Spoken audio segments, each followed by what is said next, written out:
welcome to everybody. It's a pleasure to welcome you to this event. So it's a eBook launch that was jointly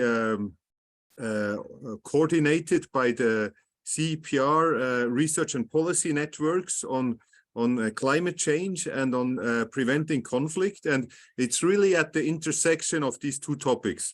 So we're talking about the environment and about conflict. And as you will see, there is a lot of, there's actually a lot of overlap of these topics, and they're very complementary, and there's a big link between them. So let me introduce the other speakers. So first, Christian Gollier will speak, a professor of economics in Toulouse School of Economics. In the interest of time, you know, the CVs of my fellow speakers are way too long, so I'll just say one sentence per person in the interest of time. So he will give a bit of an overview as well. Then I will speak. I'm Dominic Rohner. I'm professor at the University of Lausanne. And then we have three people who will talk about in more depth about the chapters they wrote for this ebook. First is Estelle Cantillon from Université Libre de Bruxelles.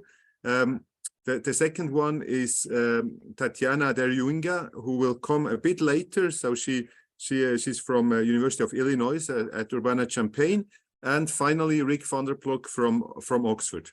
And then, so, you know, we may be done with this, with our short interventions after like 50 minutes or something. And then the floor is open to questions, and yeah, we stop whenever interest gets lost. We know that our attention span of all of us in online events then declines after a while. It's kind of, you know, almost mechanical. So, well, Christian, the floor is yours. And let me also thank again, maybe CEPR and in particular the whole team behind this book. Elise, who was coordinating everything, Anil with the copy editing, Sophie with also a lot of the publishing tasks. And yeah, sorry if I forget somebody, but it's a fantastic team, of course. Okay, Christian, the floor is yours. Yeah, thank you, Dominic, and let me second you on for this acknowledgement of the contribution of all those people to the production of this, I think, very nice and useful ebook. You know, I agree. I mean, when Dominic came to me last summer to tell me we have to do something at the intersection between climate change and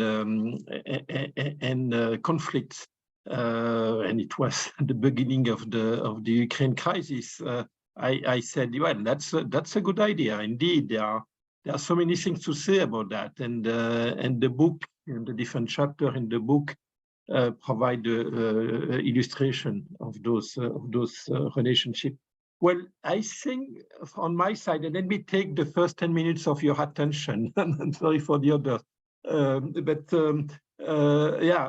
the Ukraine war, let us call it like that.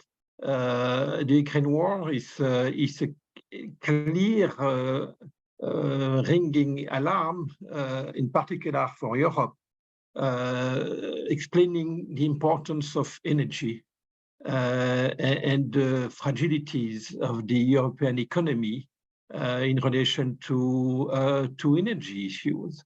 In particular, we have seen a big, in fact, quite of a marginal reduction in the supply of energy and a big increase in price, and in particular in the profitability of the energy sectors in Europe.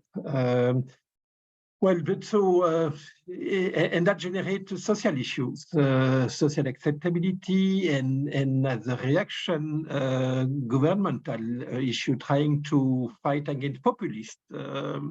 You know, that forced many governments, although they understood that the price signal should, at the end of the day, convey to the consumers about the energy, because in one way or another, when you reduce supply, you need to reduce demand in one way or another. And trying to eliminate the price signals associated to the relative scarcity of energy is a problem, and the problem comes from social acceptability of increasing the price of energy. And of course, increasing the price of energy is associated to the climate issue, because we know that at least given the existing technologies, substituting fossil fuels by renewable source of energy will increase the cost, particularly given the problem associated to intermittency and the need to find solution to store electricity.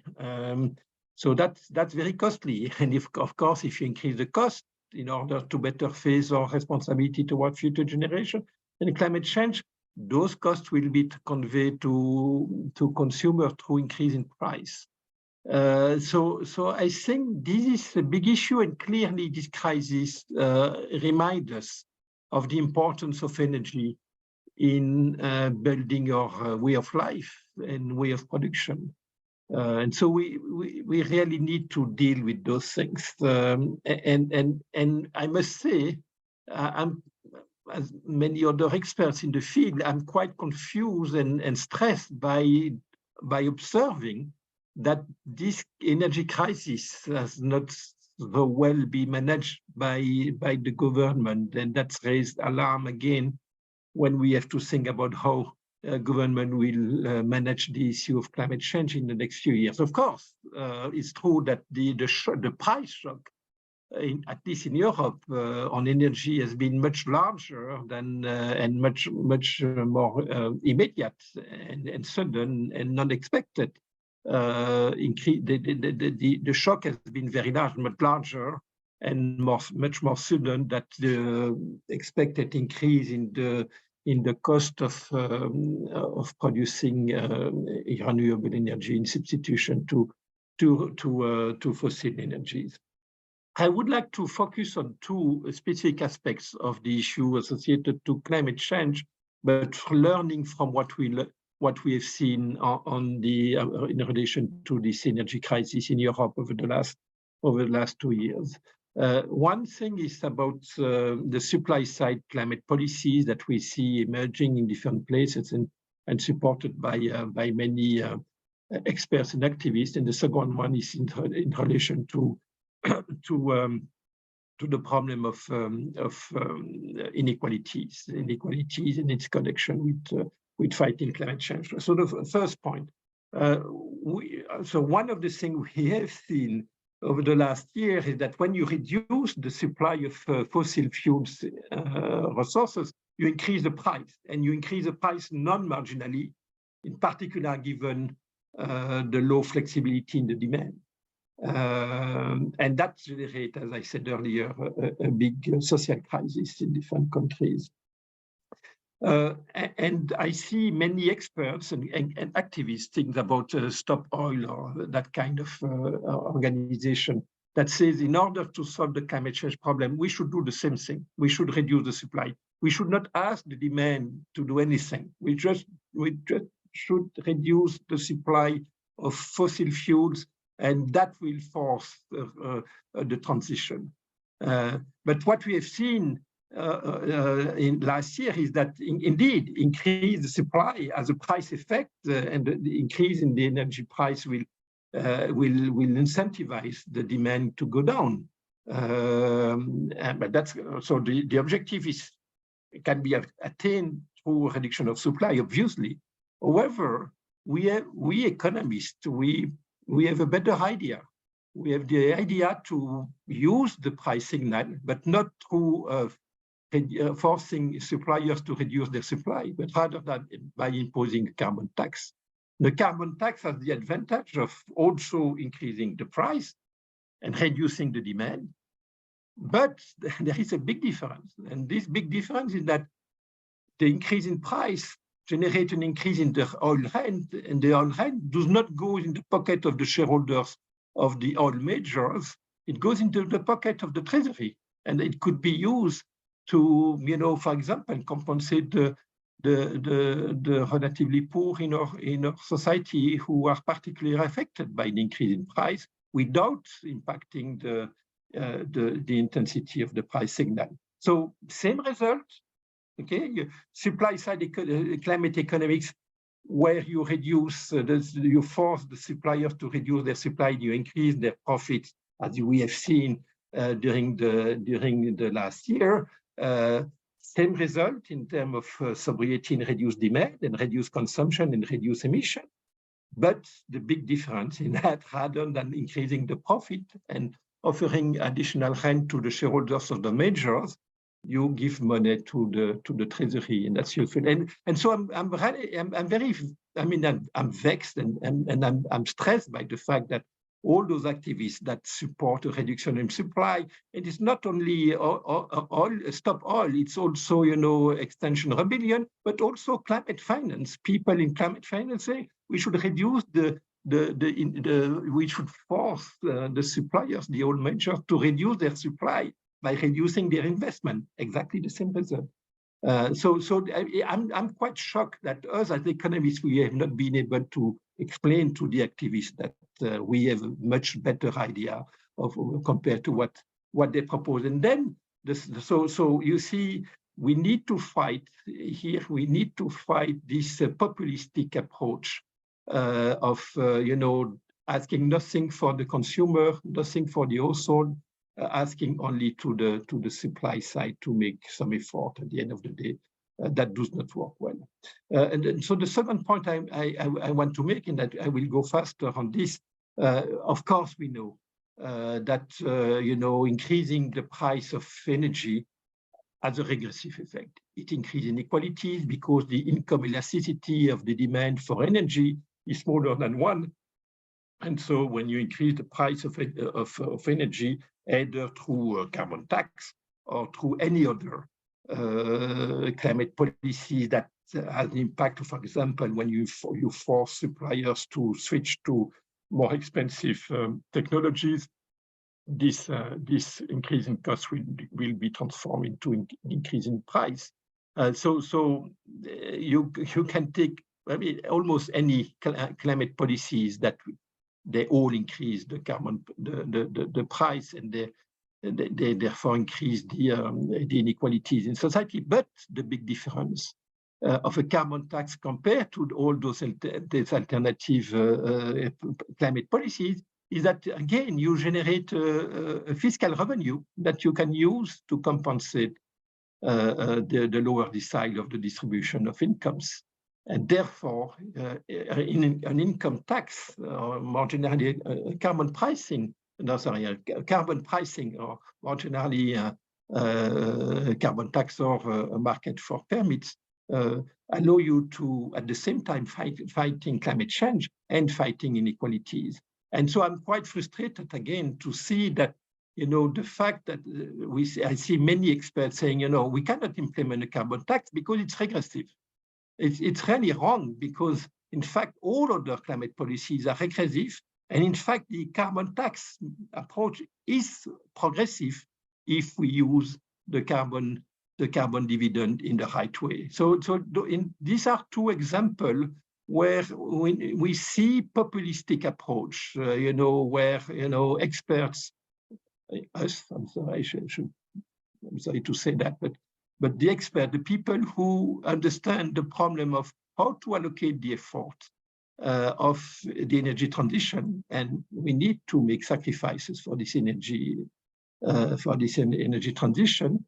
I'm frustrated by the fact that to see that we economists, who are the specialists of how to organize society to allocate something like efforts to reducing emission, we are just not heard. I mean, we have lost the battle of the public opinion, and even we have lost the battle toward these policy makers. I mean, so for example, carbon tax approach is mostly ignored by most governments these days in Europe. Hopefully, we have the European Union, which decided to implement a new market for permits for mobility and residential. That's the good messages of the last few months. And let me stop on this positive mood. Thank you very much.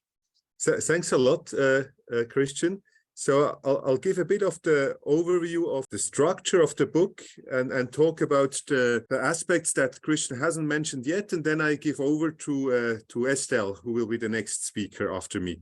So the structure of the book is kind of simple. So as Christian was saying, we advocate to not just cut energy supply, but also curb energy demand in order to avoid spikes in prices, and also boosting green energy supply is also something that helps prices keeping stable. And then there's macroeconomics of this with the equilibrium, etc. And the last part, part 4, is about toxic politics, about conflict and these kind of things. So now in more details, the first part on curbing energy demand. First looks at the really kind of big policies that we economists like. Taxing carbon. They are the first the first three chapters are actually on taxing carbon by Thomas Sterner, Eswald, and Sterner, Kotlikoff, Polbin, Scheidecker, and Borghesi, Ferrari. They are exactly on how to do carbon pricing and also focusing on this angle on the social acceptability that was mentioned by Christian. That's key that things are not regressive but progressive. Then there is Estelle's chapter on the phase-out policies, followed by sobriety by Catherine Schubert. So I don't say much on Estelle, given that she will talk herself right away. And on sobriety policies, to also through communication, etc., to curb demand. And last but not least in this part is Sébastien Houde, who will talk about managing energy demand with information-based policies, certificates of energy efficiency, etc. Then the second part of the book is about boosting green energy supply by decarbonizing electricity. So Aude Pommeret talks about promoting solar energy. Dominic Bureau focuses on regulating in an efficient way the electricity sector. Again, Claude Camp talks about challenging for retail electricity, and all of them, they have this kind of political economics angle that we have, that is the main emphasis of our book, is basically that they all worry about distributional effects, how to make sure that it's not regressive and that we don't fuel populists and popular movements that kind of attack green policies. Then last but not least here, Kunduri, Pagorcio, and Landis, they evaluate the ERC Horizon 2020 program with respect to their green credentials in terms of funding. So we're all a fan of this Horizon program. Many of us got grants funded through it. And so it's very interesting analysis that they perform. Then part 3 is the macroeconomics. So where basically these papers, these chapters by Girard and Benassi-Kere, Parry, Mongelli, they really focus on the big picture, on the market clearing, what happens with the energy prices, what are the distributional effects, how to do the policy challenges from the climate finance, etc., from the macroeconomic side. You notice that I'm a bit quick on that. Those who know me know that I'm not a macroeconomist, so I may not be the most knowledgeable person to present this part 3, but basically yes. So that's what part 3 does. And then part 4 is the political economics of green energy. So there, Tatyana, who will speak right after Estelle, will talk about the geopolitics of it. And then Luchetti Trut-Neftje they talk about minerals, Arseki and Van der Ploeg about minerals. So Rick will also talk right at the end.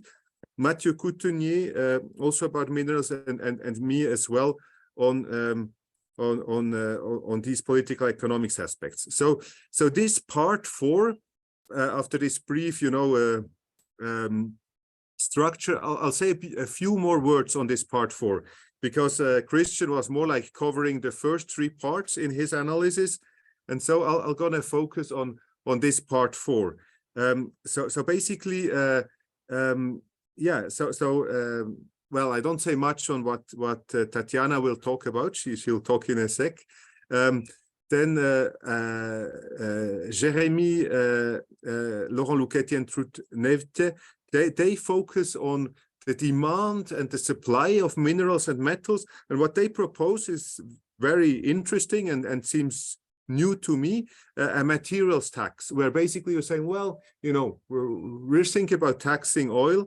We tax heating oil, for example. In many countries we tax fuel. So why don't we tax also minerals, in order to make sure that the social costs and the private costs are aligned, and to prevent that a mineral curse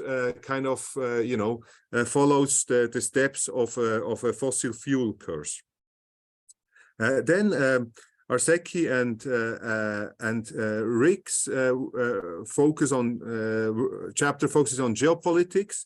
So again, I don't say anything because Rick will talk also right at the end.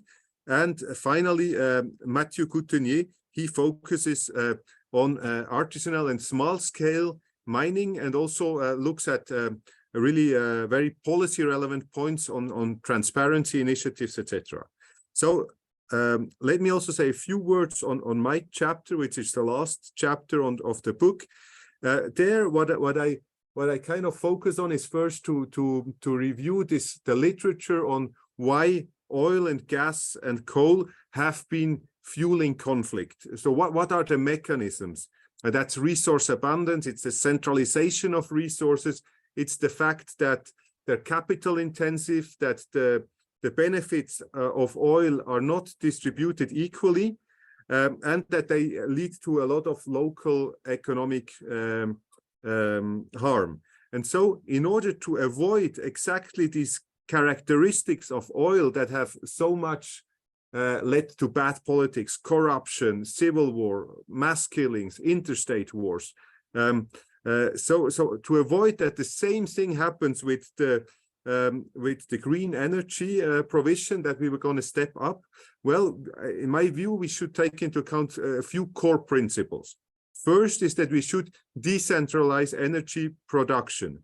So, for example, rather than creating a huge solar park in an arid, dry area, let's maybe rather have, even if it's a bit less efficient, rooftop solar panels that are very decentralized, where everybody is a producer, and for some corrupt politician or for some rebel leader, it's not easy to just occupy the solar plant and grab all the rents.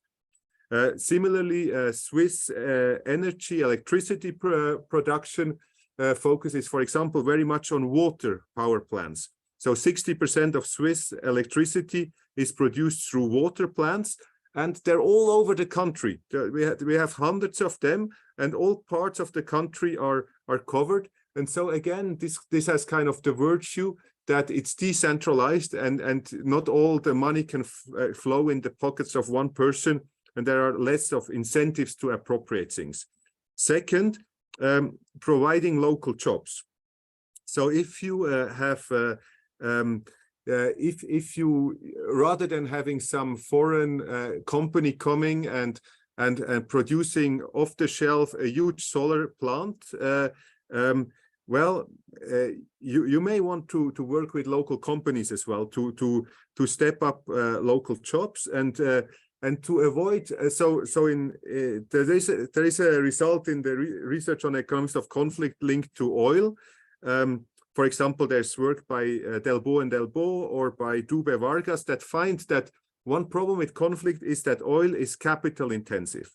And so the fact that oil is capital intensive, what it means is that kind of the relative returns of labor with respect to capital tend to go down in oil-producing areas, and so the opportunity cost of conflict are lower. And so by providing local jobs in the green energy sector, and we make sure that we take this into account, well, we avoid this harmful effect of a lower opportunity cost that can fuel conflict. Third, the equal distribution of benefits. Again, we have a set of papers with Morelli, Caselli. We have one on interstate war with Esteban Morelli and with Massimo Morelli alone. We have a few papers that show that asymmetry of oil. If you have a country like Iraq, where most of the oil is in the Kurdish part, then that's very dangerous. If you have a minority group with all the resources, but many of the rents go to the capital of the country, then this leads to grievances and to incentives for separatism. And again, so we want to avoid this for green energy provision, where, like with Swiss water plants, you want to have them a bit everywhere in the country, and you want that the benefits are distributed locally. So if you have a power plant in Bern, well, maybe the money should stay in Bern, or if it's in Geneva, it should stay in Geneva, not just flow to the central government. And last but not least, we have to be careful to avoid local environmental degradation. Thankfully, many of the green energy, like solar, etc., they're relatively clean compared to oil wells, etc. But that's another thing we need to care a lot about. Okay, so let me wrap up. So in terms of the big picture of the book, and then we zoom in on particular chapters. What are our big messages? First, do not only focus on curbing supply of dirty energy, as Christian was saying, but also curb demand and boost green energy provision. So that was the first big point of Christian. Second big point of Christian was ensure progressive distributional effects by using the money from carbon taxation in a progressive way. So you combat at the same time global warming and inequality. Third, we need to step up communication. We are too complicated. Nobody understands what we're trying to say, and we're kind of losing ground with respect to populists. And fourth, avoid toxic politics by designing well the mineral extraction, for example, with the tax that Luchetti and Trutnevnia proposed, or other green energy provision design measures. Okay, so I'll hand over to Estelle. Thank you.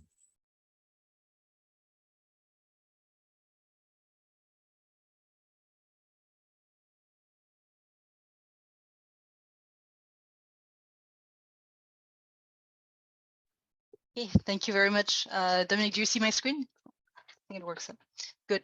Thank you. So when Dominic and unmute myself, I need to unmute myself, it says. I think it's so when Dominic and Christian contacted me, approached me to contribute to this book, I was really gladly accepted, because I thought this was a good excuse for me to think about phase-out policies. And as you and actually, it deals. It's what's interesting is that it's dealing with the two first points on the list of Dominic's conclusion. So it's about curbing demand. It's also about dealing with the redistributive aspects.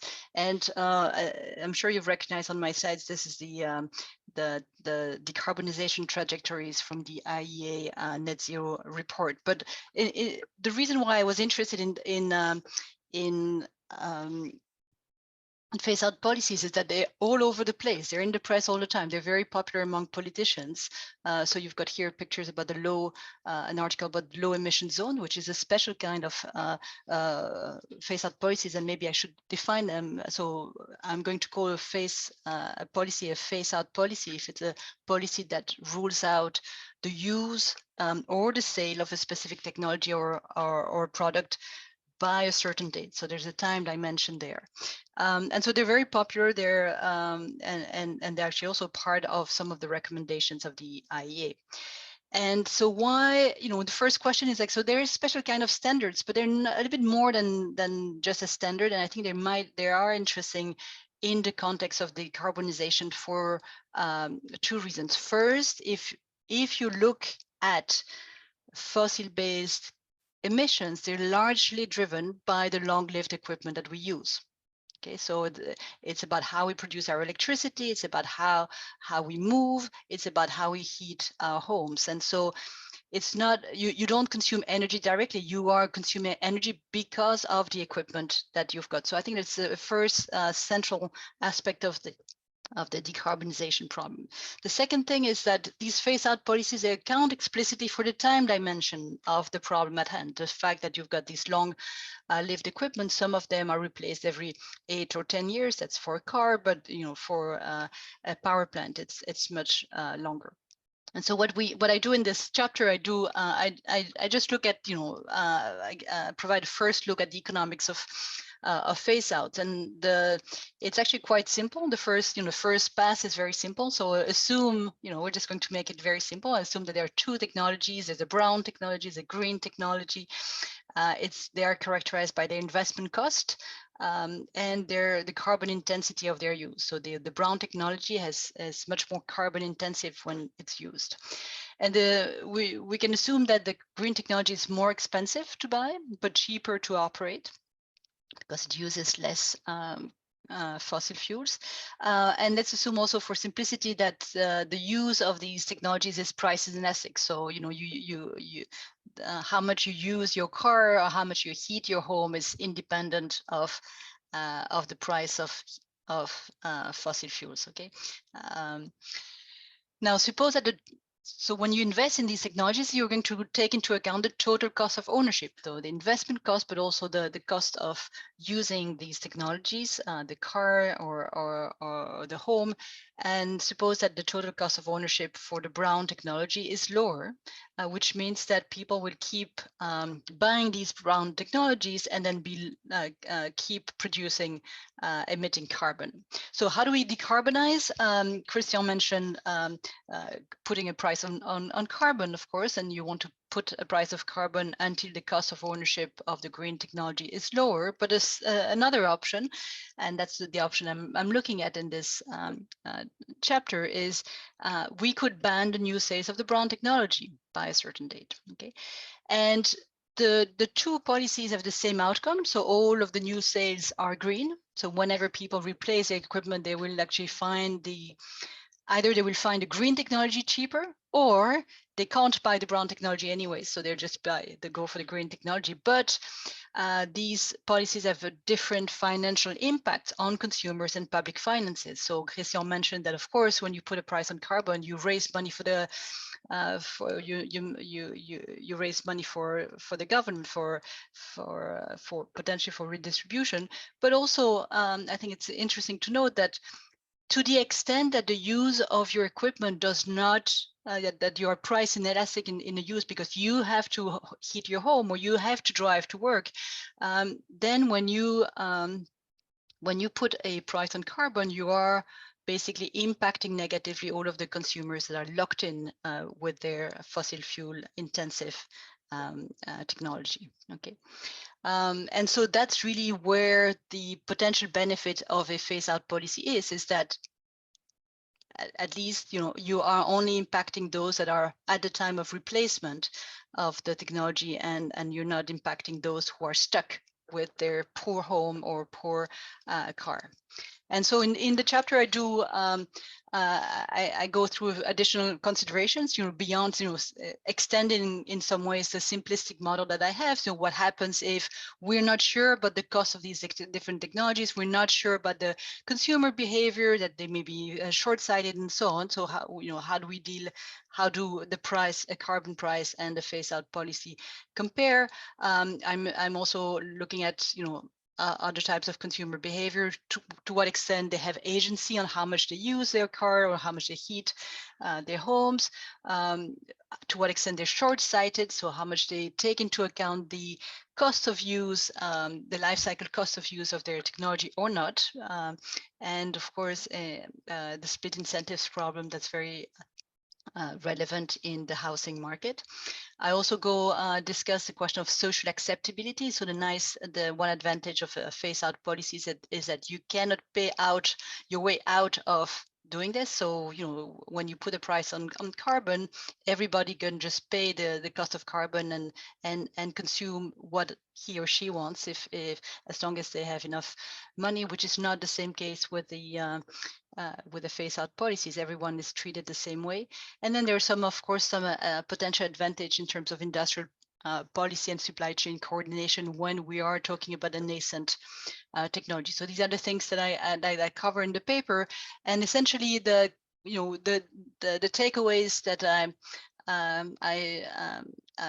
I'm proposing is that there are some conditions where phase outs might be actually a good alternative, a third way in some ways between the carbon price that Christian is wholeheartedly promoting and the supply side policies that he's convincingly argued as probably not the best way forward. So phase outs may be interesting in the case of long-lived assets, of course. That's when there is this risk of having locked in consumers, when equity concerns are salient, when the use of the product is inelastic, right?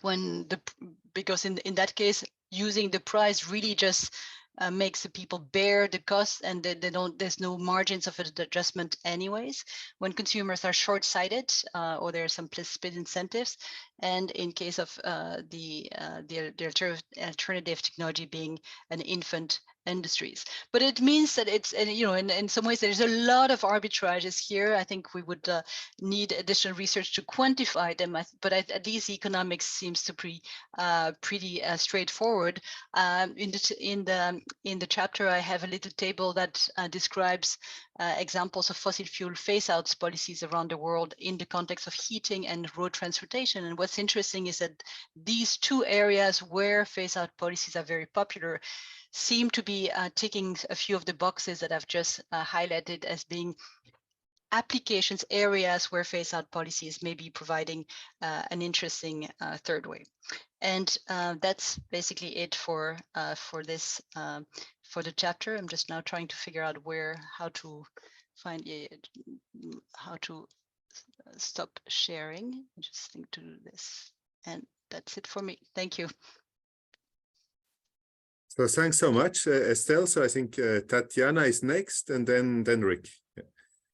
Okay, thanks very much. It's great to be here. I don't have slides, I just have notes. So as Dominic mentioned, my chapter focuses on energy security and the energy transition and how transitioning away from fossil fuels can improve energy security. This has obviously been highlighted as a big issue with Russia's full-scale invasion of Ukraine. So my chapter focuses on two key fossil fuel risks. The first one is the possibility that one country systematically targets the energy infrastructure of another country during a war or simply a smaller scale conflict. And the second risk is the possibility that a key energy supplier becomes hostile and cuts off energy supplies. Both of these things we've seen happen recently. My chapter makes the argument that if we transition away from fossil fuels, these risks can be dramatically reduced. However, the transition itself could create new risks, which are manageable, but nonetheless have to be considered for maximal energy security. So let me start with the first risk, that of direct attack on energy infrastructure.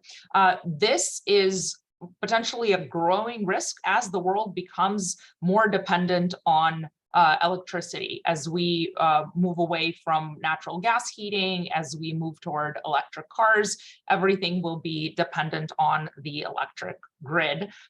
With Russia's full-scale invasion of Ukraine, we've seen about half of Ukraine's energy infrastructure destroyed, including damage to a lot of its power plants and as well as an oil refinery. So this is where fossil fuel energy infrastructure is more vulnerable to such attacks, because by the nature of its generation, fossil fuel power plants are large and centralized, making them relatively easy targets for a physical attack. By contrast, wind and solar power are distributed and decentralized, making them less vulnerable. So it's a lot harder to, well, it's not really harder to hit a wind turbine than to hit a fossil fueled power plant, but destroying a wind turbine is going to do much less damage than destroying a coal-fired power plant. By contrast, destroying an entire wind farm is very difficult because these resources are spread out. They're also more modular. So there was a solar farm that was targeted by Russian attacks, but it was able to be repaired fairly quickly because the damaged panels were replaced and the undamaged panels were left in place. It's a lot harder to repair a large fossil fuel power plants. Not necessarily related to physical attacks, but a benefit of non-fossil fuel generation, and specifically of wind and solar, is that the marginal cost of operating them is a lot lower. So they're less dependent on fossil fuel price fluctuations, which we've also seen become a big issue as supply was cut and as investor sentiment caused fossil fuel prices to rise. The marginal cost of operating wind and solar remain low. Now, it is true that wind and solar are more intermittent, so that's one source of insecurity, but this is expected to improve with better storage technology. Another thing my chapter cautions against is not just focusing on attacks that we've already witnessed, but thinking ahead. And the main one here would be cyber attacks, which have happened in the past. They have not been a big deal in this war, partly because of good barriers and so on, but we shouldn't overemphasize physical attacks at the expense of other kinds of attacks. And here, the renewable energy can be vulnerable as well, because a lot of renewable energy relies on a smarter grid. The dispatch becomes a lot more complicated when you have a lot of distributed and intermittent energy systems. So thinking about ways to prevent cyber attacks and to improve the resilience of the system to withstand cyber attacks is going to be critical for future energy security. We should also be thinking about more modular grid infrastructure more generally. So in addition to targeting fossil fuel power plants, Russia has also targeted large power transformers. These do not come in with standard parts. A lot of them are custom built, and they've been very difficult to replace as a result of this. So not just thinking about green energy on its own, but thinking about the grid as a whole and making sure that components are modular and as easy to replace as possible is going to be important for energy security. So now let me talk about the second risk, and that is being dependent on energy from a single supplier, which we've seen Europe grapple with as Russia reduced supplies of natural gas. I think the original idea was maybe, or the best interpretation of the original idea is that maybe if you create a codependency, then this can actually deter somebody from becoming hostile. In practice, that clearly did not work. A supplier might choose to suffer the cost of cutting off supplies in order to, because they're thinking that the harm to the other side is going to be greater, or simply because they're not engaged for whatever reason in the cost benefit analysis that we thought they might engage with. And then there's also the issue of higher energy prices, which was brought up earlier in a slightly different context. But in 2022, one thing that has helped Russia ride out the reduced supply of natural gas to Europe is high gas prices. So it supplied less gas, but earned more per unit, which was helpful to Russia, certainly not helpful for energy security. Another risk that fossil fuels create are spillovers. So in the aftermath of the disruption to gas supplies, Europe turned to liquefied natural gas and was able to substitute partly using LNG. But this drove LNG prices up as well, and caused systematic and severe blackouts in poor countries like Pakistan that used to buy LNG at lower prices and could no longer afford them. So this is, a really big problem when it comes to fossil fuels, and transitioning to renewables should reduce these risks. But I also wanted to make sure that I talked about the risks that renewable energy could create if they're not carefully managed. And some of these are probably also touched in the minerals chapter, because a lot of this is about minerals. So it's estimated that a new unit of power generation capacity requires 50% more minerals today than it did in 2010. And there's a variety of minerals required, like copper, lithium, nickel, cobalt, manganese, silicon, silver, zinc, and a bunch of rare earth metals. And an issue is that the production of many of these minerals is actually more concentrated than that of oil and natural gas. So as an example, the world's top 3 producers of lithium, cobalt, and rare earth metals account for over 3/4 of world output. So if there's a domestic disturbance in that country, or if for whatever reason a country chooses to cut off the supply of those minerals, that is going to be a problem for the energy transition. And the prices of these minerals are also expected to potentially be volatile. So that's a risk when it comes to carbon-free energy. Now, the good news is that these minerals are needed at the point of installation, not for ongoing operations of green energy. So that makes green energy a lot more secure than a fossil fuel power plant, because for a fossil fuel power plant, if the natural gas is cut off or the coal is cut off, you have to stop operating. That's not the case for wind and solar. If for some reason those minerals become less available, you can still operate your existing wind and solar infrastructure. But of course, once there's enough of these in place, there's going to be an ongoing need for these minerals for replacement of worn out components and worn out installations and so on. So that means that there's still a benefit to thinking about how to make sure that supply of these minerals is steady, and for improving and investing in recycling and recovering capabilities.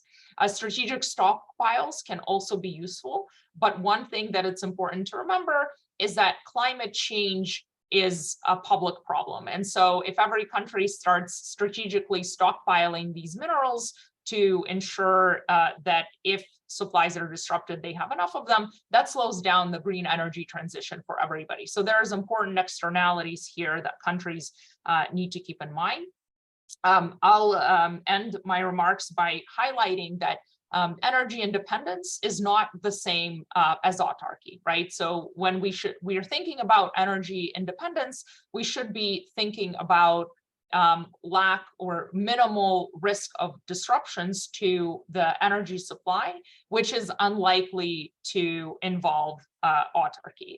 Autarky is impossible when it comes to the green energy transition, because most countries simply do not have the supply of all minerals than they would need, nor would it be necessarily desirable. Because even a country that generates a lot of the needed components and a lot of the needed energy at home could have low energy security if its domestic suppliers are unreliable or have concentrated market power. So thinking about how the world can improve its energy security with the green energy transition while avoiding the creation of new problems is going to involve closer coordination and cooperation among many countries, rather than each country pursuing its own policies at expenses of other countries, especially again, because we're talking about a global externality here, cooperation in ensuring that many countries can get the supplies of minerals that they need is going to be essential going forward. Thank you very much, and I'll pass it back to our organizers. Thanks so much. Great. Rick, the floor is yours. Thank you very much for asking me and Rabbi Aretsky to write a bit on the geopolitics of critical materials. I think the economists will probably write quite a bit about this in the next few years. So here we just put up some basic ideas, some basic facts rather than detailed research, because it's just too early to do that. So start with the news of today. So today, China announced that it will cap exports of two earth materials, and they argue to protect national security. The first one is gallium, that's very important for semiconductors and solar panels, it avoids emptying batteries too quickly. And the other one is germanium, and that's used in glass fiber cables and infrared technology. It's particularly important for defense. Now, to think of that, 98% of that is produced in China, but it could potentially be produced as a byproduct of zinc and coal mining. But zinc and coal mining are very dirty, and we're not ready yet. We need to step up. For the time being, 98% is in China. So there's a kind of a nasty geopolitics there. So what if China starts limiting exports of materials that are absolutely essential for the green transition and that are very difficult to replace? An obvious one is perhaps lithium.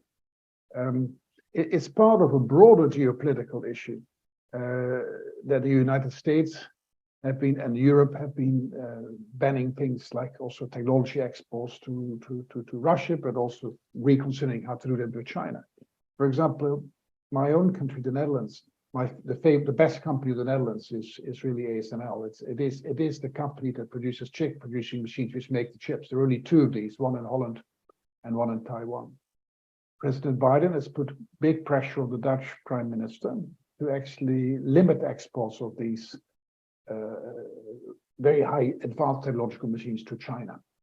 And of course, as a result of that, China will want to retaliate and maybe limit exports of these critical materials which are needed for the green transition. So perhaps then, just as an introductory thing, this is of this news of today, that the EU, like Japan, South Korea, and Taiwan are already doing, they'll most likely need to stockpile these metals, maybe these critical raw materials. So our chapter is divided in a number of sections, and I'll try to do justice by just mentioning a few bits of each. One is there is a new age of national security. So Ukraine has seen deliberate sabotage of the Ukraine war has seen deliberate sabotage of the global economy. Think of the destruction of supply chains. Think of the weaponization of food and energy supplies.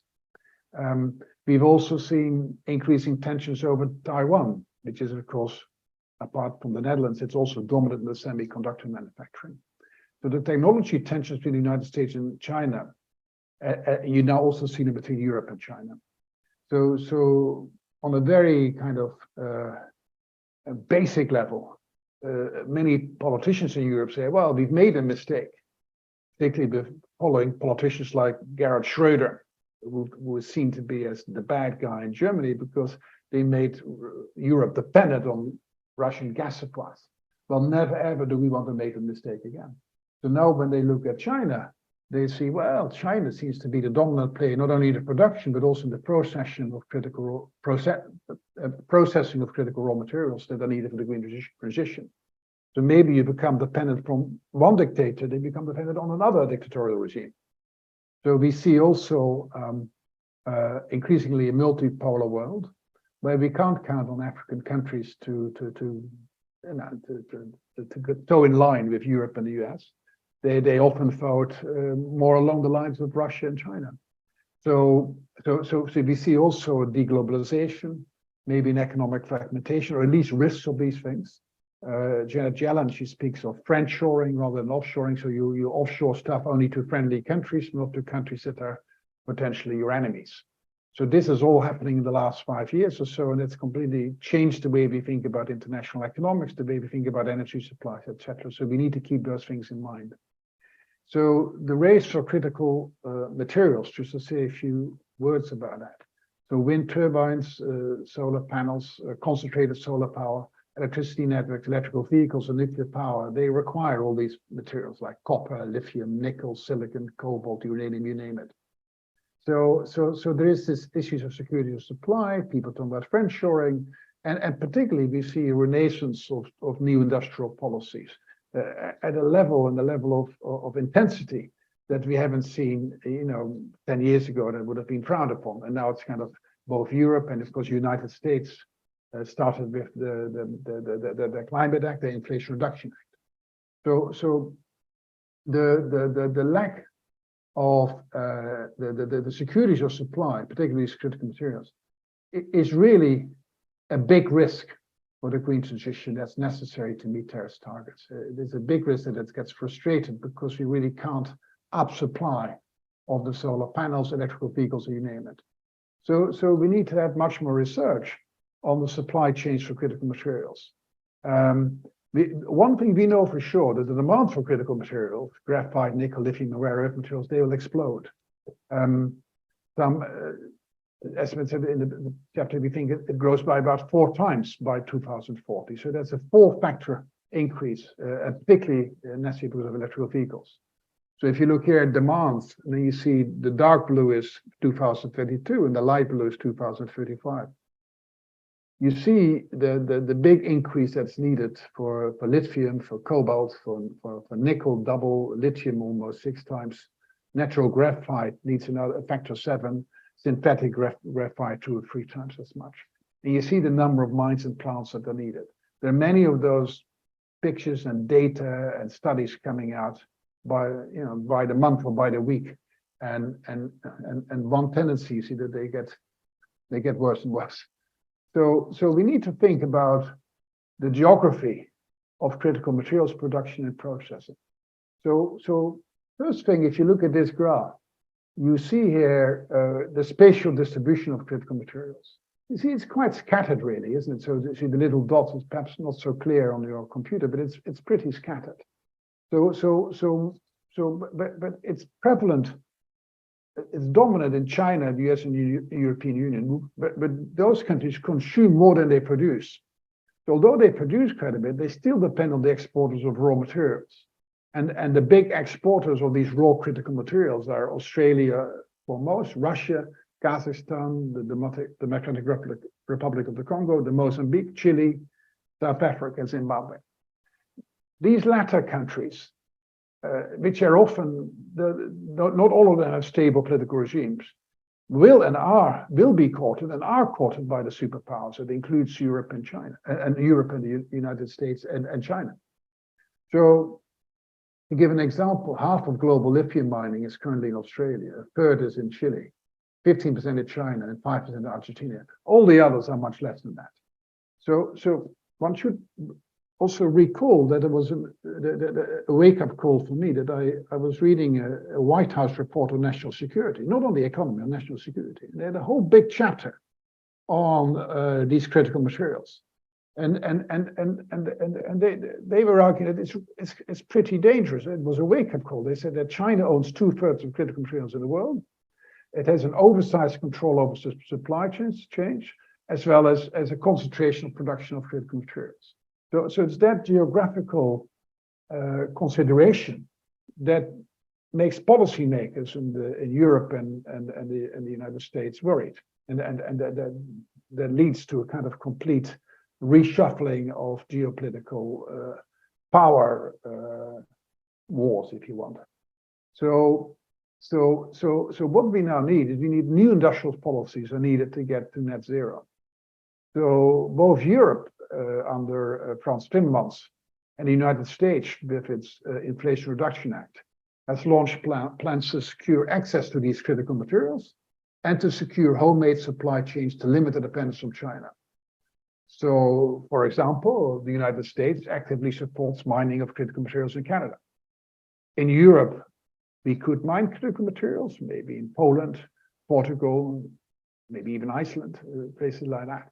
But there is not much action on that because of the ugly face of NIMBY politics and the fact that it's because this type of mining is, as I will say in a minute, is associated with a lot of pollution. and it's not much liked by the people living there. So although the United States has taken some action, Europe is not taking much action there. And we faced a cruel dilemma. Do we want to be dependent on countries like China or countries like in Africa with not very, very pleasant political regimes? Or do we feel we need to have our own responsibility and make the stuff in Europe? So there, when we were in the fossil fuel era, we were emitting CO2 and things like that, and that led to global warming. That was terrible. We're now trying to get rid of that. We're going to phase that out. But of course, we want to phase in the green transition. And then we're going to get new problems to do with the mining of these critical materials. And I think that's the economists have not thought about that enough at all.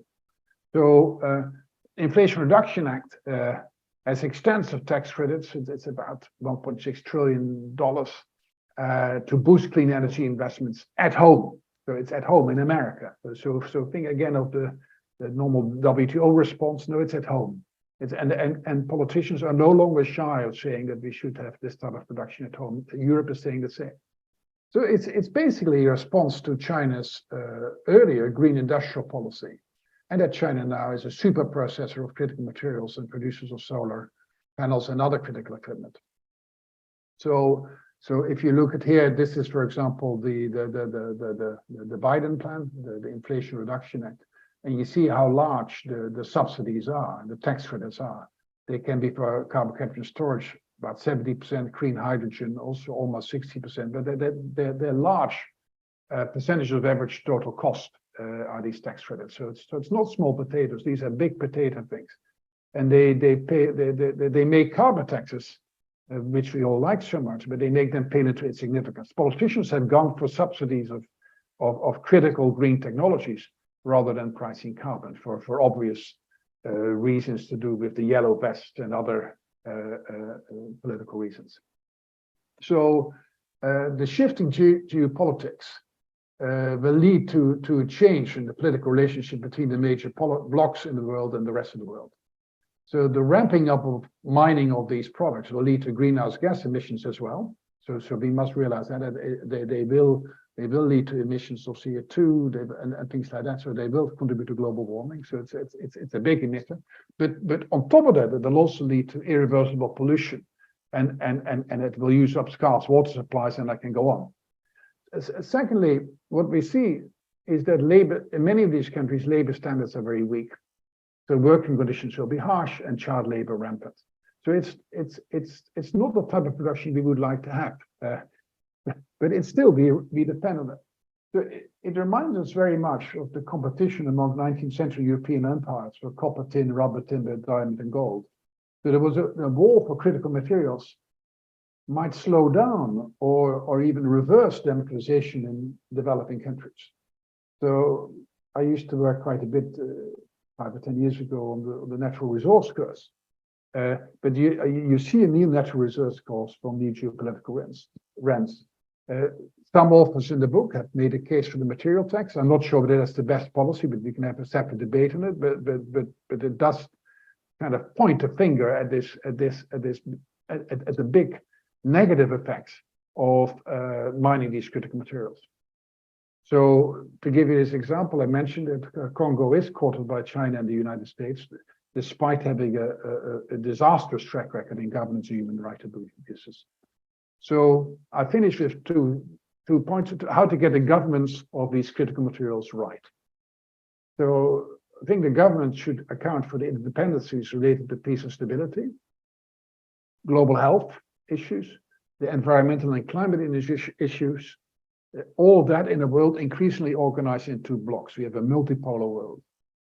So we need technology transfers from advanced and developing countries to provide tools to address the threat of climate change and meet climate goals, including by moving the value chains of critical materials. We need access to international capital markets through, for example, green, nature, or blue bonds, instead of these opaque resource-backed loans with non-traditional creditors such as China. So here's a challenge for Europe and the United States as well. We need to ensure that foreign direct investment delivers on local content, particularly environmental production and local jobs to address the rising discontent in the communities where mining or other extractive industries operate. as Dominic has already said, we need to ensure an equal distribution of benefits. We need to provide local jobs. We need to avoid toxic politics. If you don't do all of that stuff, you will see a rise in natural resource wars, which we've seen again and again when there was conflict about fossil fuel in many of these fossil fuel rich states. So I recommend Dominic's chapter. We discuss these political economy issues and has other policy suggestions as well. So we must get the governments right to avoid the risk, especially for populations in Africa, to be left behind in a kind of remake of the 19th century power competition, which sees as critical resources to power the industrial revolution of the time. So it's incumbent of the leaders of the continent to put the right governance in place to balance maximizing foreign investment and maximizing benefits for all of their citizens. While there's competition on securing raw materials, the competition is through the value chain. And China has thus far concentrated the most dominant positions throughout that value chain. When the US, Europe, and China caught middle-rich countries, they should not turn a blind eye on governance, environmental damage, and human rights, as so often seems to be the case at the moment. Thank you very much. Thanks so much. So what do you think, Christian? Maybe so. Shall we take a few questions, and then maybe wrap up a bit earlier? So I've seen in the Q&R there have been questions about what. So Gabriela Mundaka, she asked the question: what about policies to phase out fossil fuel subsidies to both consumers and producers of fossil fuels? So maybe that's a question for Estelle, and then, well, maybe please just ask your question as we go, and then we can see that when we want to stop, because we know that attention span is a bit short for these online formats.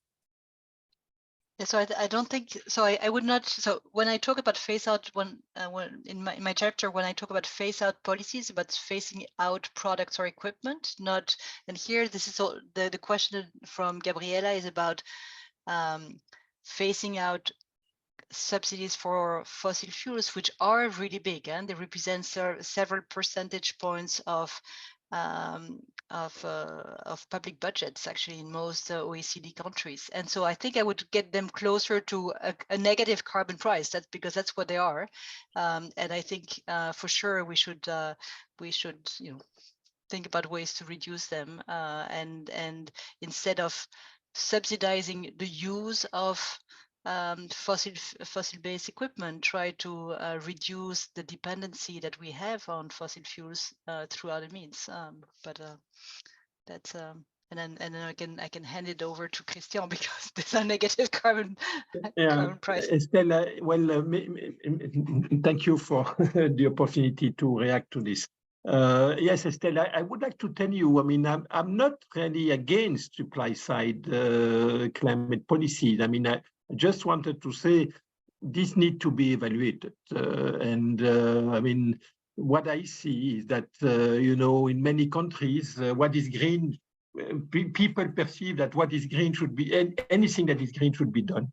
Without any socioeconomic evaluation. So my point was just to say ban or norms or phasing out maybe one interesting policy, but we need to test whether they create more societal benefit over societal cost. And I would like also to say that it's not clear to me, and in practice I think that quite the contrary. That kind of command and control solution are not necessarily more socially acceptable than the carbon pricing mechanism.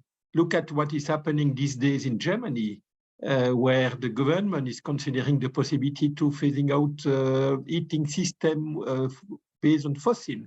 It's extremely complex for them, and there is a lot of social stress and political stress in that country on that issue. Let me also discuss the phasing out thermic engine car in Europe by the year 2035. if we don't combine this ban with the carbon tax on gasoline, there is a big risk at that time, in 10 years from now, that it will continue to be the case that it's much cheaper to use a thermic engine car than an electric car. And then, I mean, there will be a yellow vest movement 10 times more intense than that time at what we have experimented in France 3 years ago. So it's not clear to me that, you know, phasing out or command and control approach to the energy transition is more socially acceptable than the carbon pricing, in particular, if we combine carbon pricing with the redistribution of the fiscal revenue. Maybe just to react to this, I think it really depends on the timeline. In some ways, you know, I think there's a big uproar in Germany right now, and so that because they are banning new gas, new fossil-based boilers in homes starting in 2024. So that's a very short timeline. So I think the use and the social acceptability of phase outs are, you know, come from the timeline, and I think they're going faster even than the IEA recommendations on that front. So that's yeah. So I think the social acceptability comes from the fact that people are clear about what's happening going forward, and it needs to be taken into account. Yeah.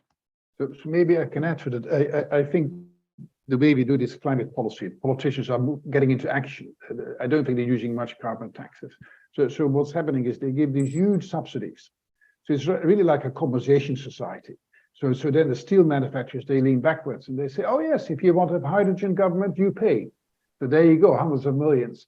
And the transport sector, if you want us to go green, government, you must pay subsidies. So although, of course, having in the textbook thing, the theory thing, I think it's from an economic point of view, maybe better to have carbon taxes and the price externalities.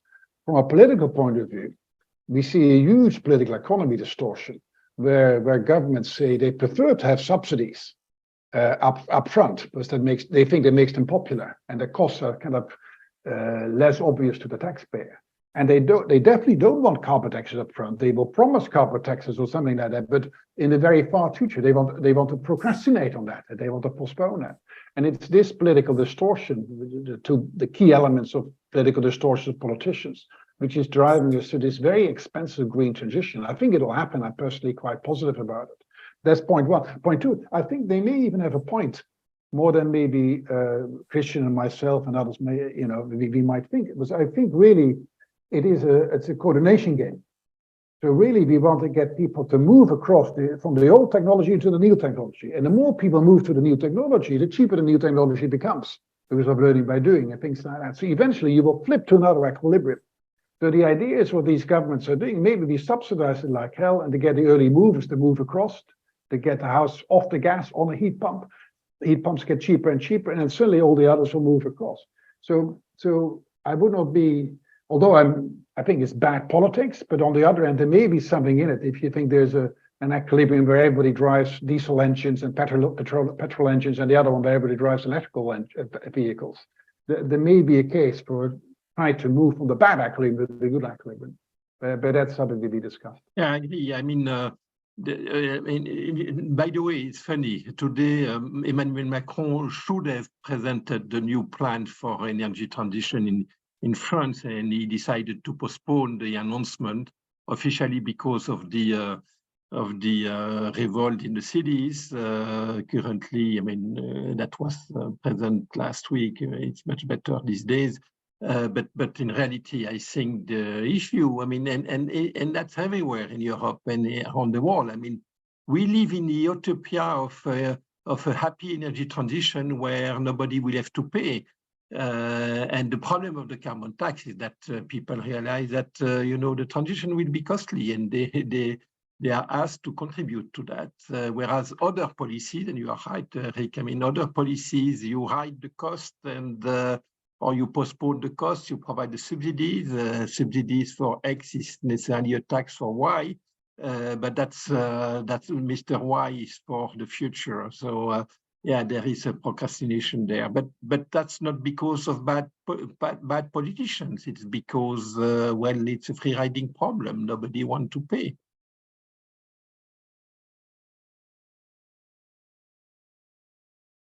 So that's where the populists are most happy.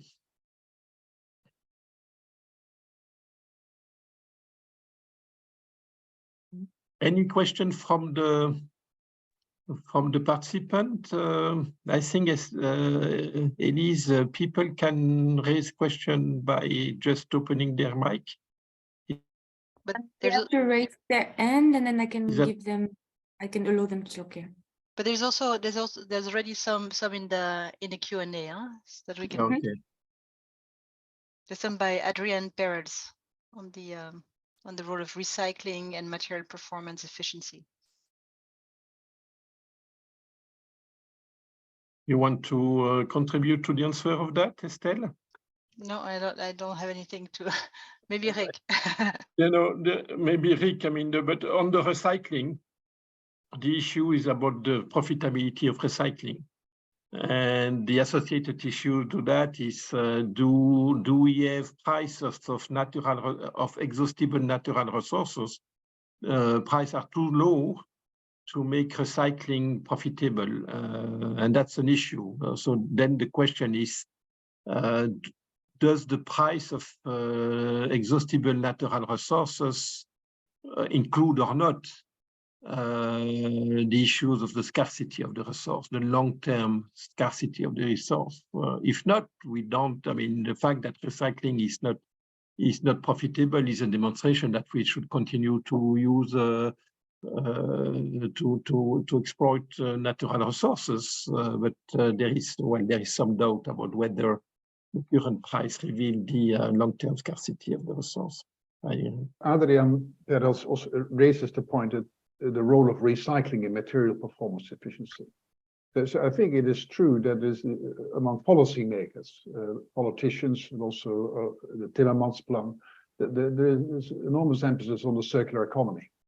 That's something the economists haven't really written much about. Maybe think it's a bit weird, but it is true that maybe 95% of all efforts in society, people and firms and companies and governments, the circular economy features big. Not among economists, but among people doing the actual work. We would be inclined to say that maybe 100% recycling may be inefficient, because you want to set up the marginal benefit of further recycling against the marginal cost of it. But I think it is true that, again, if you were to price things properly, you would probably, I mean, you don't want to waste valuable natural resources. You want to reuse them again. But this thing from cradle to cradle, you know, this kind of that you use everything from beginning to the end, again and again and again. I think that's an extremely useful narrative to get the whole thing going. So whereas it was a bit disparaging maybe 5-7 years ago, I now see that it has narratives are important to get things done. So there are new questions. I know.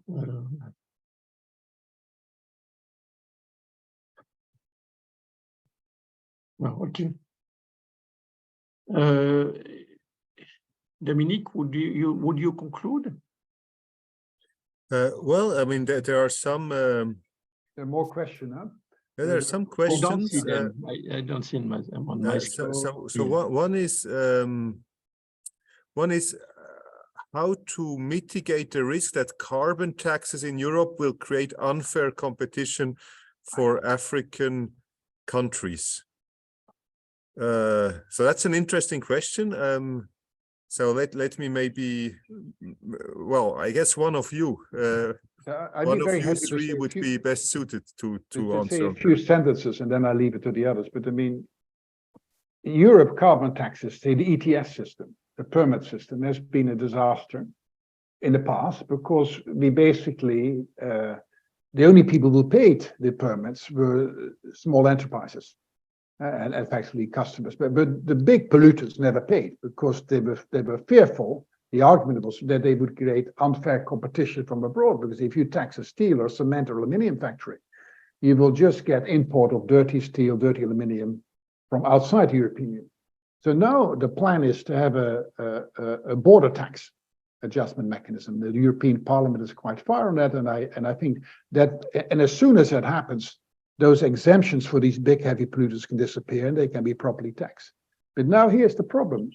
When you have these border taxes, then really you're saying to Africa and to many other countries outside the European Union, from now on, you can no longer export to Europe unless you pay this carbon tax, which may be 100 euros a ton of CO2. So they will see that, of course, as very harmful for their export position, because now they're being priced the same thing. And I think some of the, so when I read that question, I wouldn't call that unfair competition for African countries. I mean, I think it is you're creating a level playing field with this carbon tax adjustment. But clearly it is the case that it causes problems for those African countries who previously could benefit from it and now no longer can benefit from it. So something should be done about it. We should think about it. But it's not against the border tax adjustment, but we need to think about what we could be done to help those countries with the green transition as well. I agree with Rick. I mean, that's the current situation. Without the carbon border adjustment tax, which is unfair, and the establishment of the border tax will restore fair competition. The question is maybe about how to use the carbon border adjustment, the revenue of that. Should we redistribute lump sum return to the trade partners? So that would preserve the quality of the incentive for those countries to, for at least to the industry of those countries to reduce their emission, and at the same time being a fairer system. That's an issue, and that's an issue that has been discussed. Of course, Christian, the revenues from that border tax, from the carbon taxes, have already been allocated many times. I know. So in the Timmermans plan, it is actually a main source of financing these green. I know. Here I'm on a more moral level, you know, about whether this money belongs to the Europeans or to the trade partners. Yeah. Okay, I mean, there is one question. Maybe is it completely illusionary to hope for a deal between global rival that saves money and emissions? From Andreas Breitenfellner. So what about that? Can we, you know, is there hope for kind of international global competition between different blocks in this multipolar world? So what does the former government minister of the Netherlands, Rick van der Ploeg, for example, what do you think about that? You've been sitting in a lot of negotiations, I guess. Yes, so I don't know what would be your take on that, for example. So I used to be pessimistic, very pessimistic, because we had 30 years of climate summits, not much come out. I mean, it's been a complete joke. But then with COVID, I was completely impressed and surprised how fast we got 5 or 6 vaccines to market.